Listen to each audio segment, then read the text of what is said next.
Welcome back to another manga unboxing.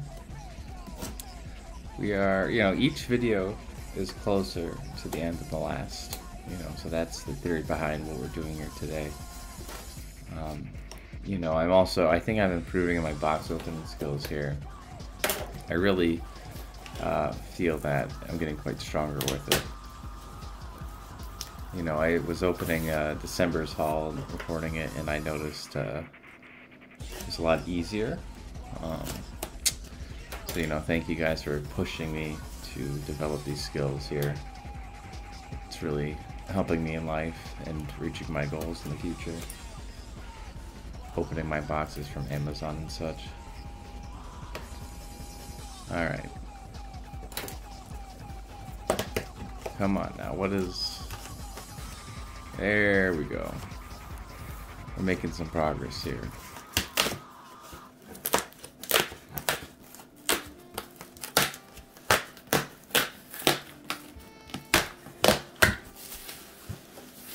See, just like a zipper. You just open it up just like a zipper.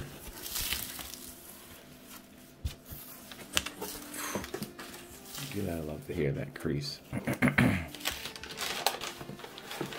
Nothing like fresh new manga in the morning. Let's start with Astral Lost in Space. It's kind of a whodunit type of manga. These kids are lost in space. And they get there by just going on a normal field trip. The normal field trip is then kind of sent awry by this weird black ball that warps them into deep space next to an abandoned ship. And they find out that the abandoned ship has been sabotaged. But it must have been sabotaged by one of their crew. And so they go exploring the planet while also keeping a lookout for who could possibly be sabotaging them. The art is pretty good.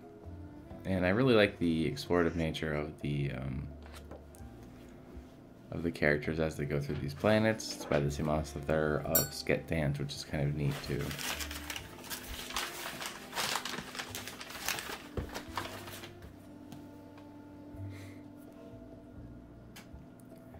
Here we have Yugioh, volumes 13, 14, 15. This looks like it's part of the duel with Pegasus. This is a pretty cool fight in the anime. Hopefully it lives up to the hype in the manga. Though I have a feeling since that this is going to be a darker twist on it, that it will. Since Pegasus is usually a pretty dark fight, despite his comedic over shell or whatever you want to call it. How he appears to be such a joke, but he's actually like for reals. I kind of don't like the pure black volumes because you can really see the defects in the spine super good, which is really annoying, but whatever. You can see Yugioh versus Mai. The art's pretty good, all things considered. I really like how they have that weird kind of aura thing around the monsters that are summoned, so that way you can tell that they're part of the game and not a character, in case you get confused. Which, for some of the humanoid characters, you could probably get confused pretty easy with. Here's another Yu-Gi-Oh volume. This one's covering right after Pegasus, the Dungeon Dice monsters. Duke Devlin, and you can see all the dust and everything on the black cover is super easy too, which is really annoying. They do look really cool though in concept. I just kind of wish that, it wasn't so easy to tell. Oh, this might not be Duke Devlin. This is volumes 1, 2, 3. So that would be just regular playing. This is Yu-Gi-Oh! 0. So, yep, so you can see the puzzle's made, but it's even not around Yugi's neck at the time. I think that's supposed to be Joey, I'm not sure. But Yugi actually doesn't have very many friends at the beginning of Yu-Gi-Oh! And so I'll be interested to read that since I never watched Yu-Gi-Oh! 0. Never came to the States, as far as I know, at the very least not on television. So that'll be my first time actually going through it. I only know of it. This is We Never Learn. It's about 3 students who are each good at one thing, whether it be math, English, or something else. and they're the best in the class. Oh, art. They're the best in the class at those 3 things they got there: art, science, and athleticism. The art is pretty good. It's just okay, really. But it's about this tutor who has to tutor them to become good at everything instead of just their one subject that they're really good at. It's somewhat of an harem, somewhat ichi. But yeah, it's just like a fun kind of comedy, slice of life manga. So I figured I'd check it out. Since it is by Shonen Jump, and I'm a Shonen Jump slave, I like to check out everything by Shonen Jump. Here we have more Flame of Recca, so I'm just going to read the Wikipedia like I promised last time. Flame of Recca follows the story of a teenage boy named Recca Hanabishi, who is interested in ninja and claims to be one himself. He often gets into fights because he made it publicly known that the person who managed to defeat him will earn his services as a loyal ninja. Despite this, he pledges loyalty and services to a ninja to Yanagi Sakashita, a girl with the innate ability to heal any wound or injury because of her kindness and compassion. Rekka soon discovers that he possesses the innate ability to control and manipulate flames, and eventually learns that he is actually the son of the 6th generation leader of the Hokage, a ninja clan that was wiped out in 1576, roughly 400 years before the series' present day. So if he was the 6th Hokage's son, that would be like Kakashi in Naruto. Kakashi's son. This is what that's about. Kakashi's son. Let's see. Do I keep reading it? I keep reading it. The Hokage ninjas wielded mystical objects called Madogo, which are referred to as psychic devices or mystical weapons in the English version of the series. Madogo grant their users special abilities, such as allowing their users to manipulate certain elements. As in the case of Fujin, which allows the wielder to manipulate elemental wind and enhancing the user's strength and skills as a result of Dosei no Wa, which increases the user's physical strength, and the Idaten, which increases physical user's running speed. Oda Nobunaga had invaded the Hokage in 1576 for the purpose of acquiring these weapons, and the series' main antagonist, Koren Mori, searching for a Madogu that will grant him eternal life. Rekka and his friends become entangled in Mori's quest for eternal life as he attempts to kidnap Yanagi, believing that her healing powers will help him achieve immortality.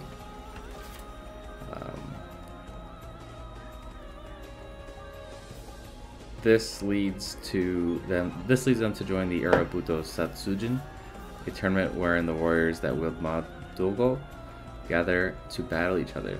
After winning a tournament, Rekka and his teammates discover that Mori was on his way to acquire the Tendo Jigoku, a Madogo said to grant his users eternal life, and once again attempt to stop him.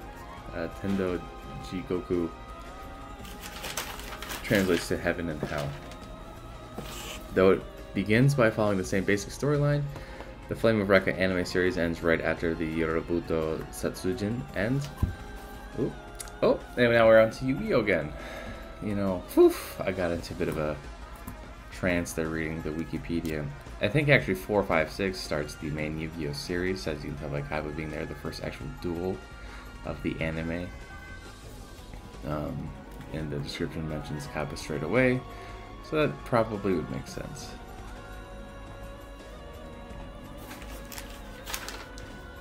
Let's see. We've got to have more Flame of Rekka here, guys. I'm so close to the end of the Wikipedia page. Oh, thank God. While the manga goes into the subplot involving the Tendo Jigoku, the anime also omits certain characters from the story, and several characters of the characters' physical appearances are slightly different than in the manga. In other words, it was censored, which is just not cool. That's just messed up.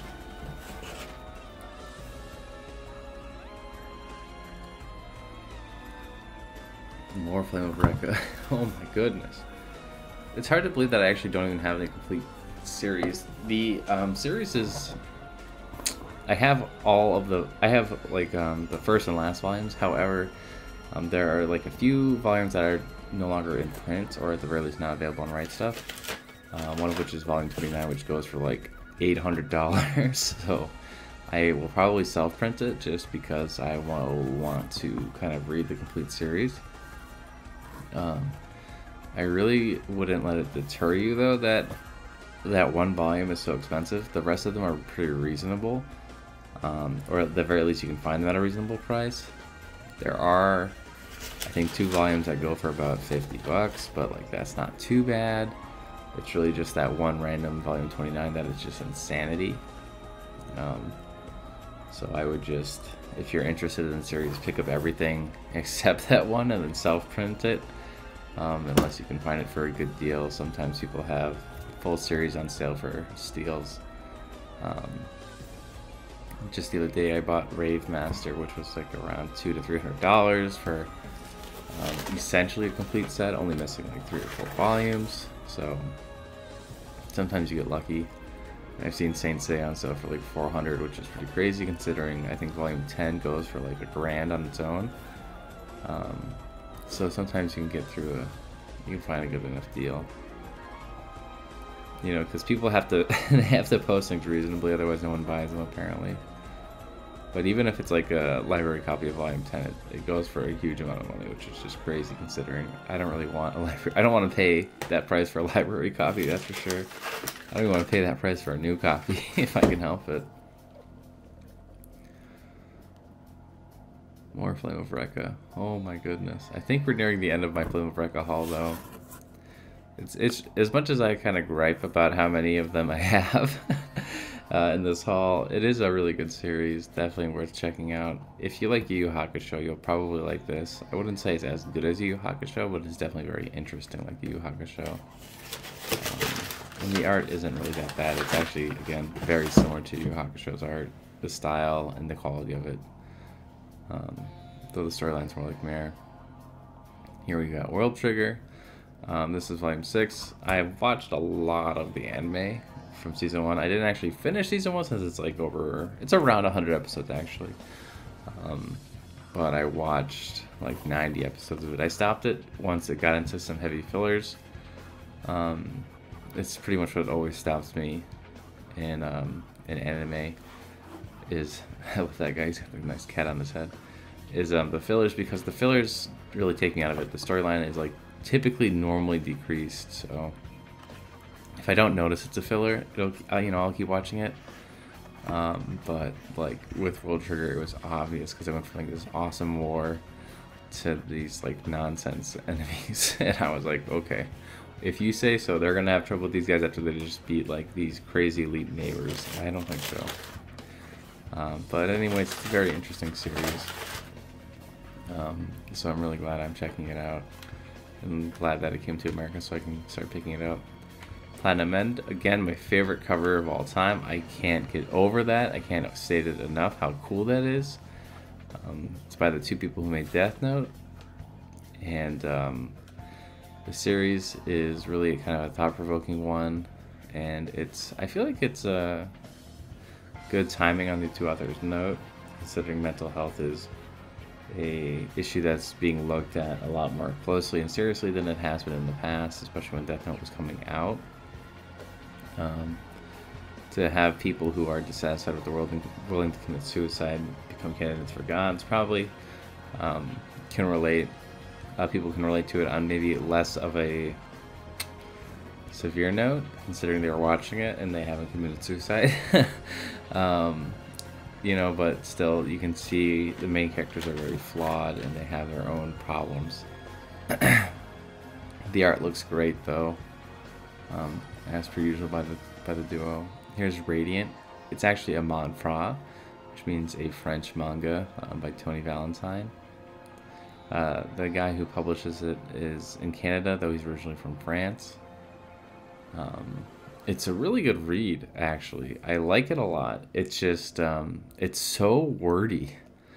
It's really hard to read through a volume. It takes a lot of time.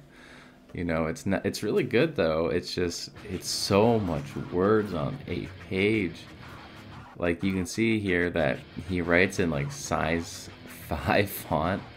It's kind of crazy, and that's just like in every, you know, that's just a normal page for him. The wordy pages are even worse, you know. But the art in it is great, and the power system is really cool as well. But I'm still kind of getting into it, how the magic works in this world. But pretty much wizards are bad people that help protect the good people or normal people from evil beasts. It's pretty much the concept of it. So despite being the humans protectors, they're also the hated enemies. Here's Seraph at the end. Seraph at the end is pretty cool. I thought it was kind of just a run-of-the-mill anime at first, but you know, I started to notice it's kind of like a darker version of Blue Exorcist. I really actually am slowly starting to become really invested into this series. I don't think I'll ever read the light novels because I never really read light novels, but the manga is actually being released at the same time as a light novel that takes place. I think it's like 10 years in the past, covering the heroic events of the main character's trainer or CEO, and the invention of the demonic objects that they use as weapons. My cat's meowing at me. More Yugioh here. Yu-Gi-Oh's super good per usual.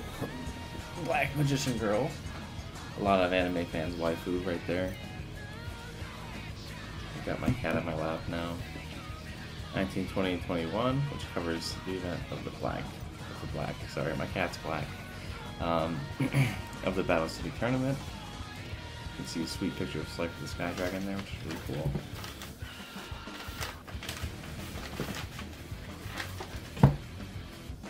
We're nearing the end of the hall here. We Never Learn, Volume 7. Again, We Never Learn. Just a nice kind of wholesome comedy manga. Well, I guess it's not really wholesome, it's kind of ecchi, super ecchi, but it's still nice read. It's not like Way Back Camp or Spy X Family, which was super wholesome, but you know, it's not bad.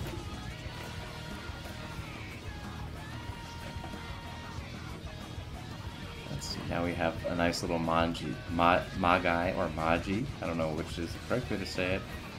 Bit of a spree here with them. This is volume 20. It ran through Shonen Sunday. It's over now. I think it was monthly at the time, but Maji is a very interesting read based on the Tales of Arabia and you know, Arabic myth. They use these things called metal vessels that allow the main characters to invoke the power of gods or jinns, which is really neat. And the art to it is pretty good as well, as you can see here. I think it's actually ranked in the top 20 on my anime list, which is pretty cool. Here's volume 22. That's Aladdin right there. There's not very many, I don't feel like anyways, I don't think there's very many Shonen Sunday manga, at least not ones that come up with that logo that are released these days. I don't know why, but it's always pretty cool to see it when you do see it. Here we have number 20.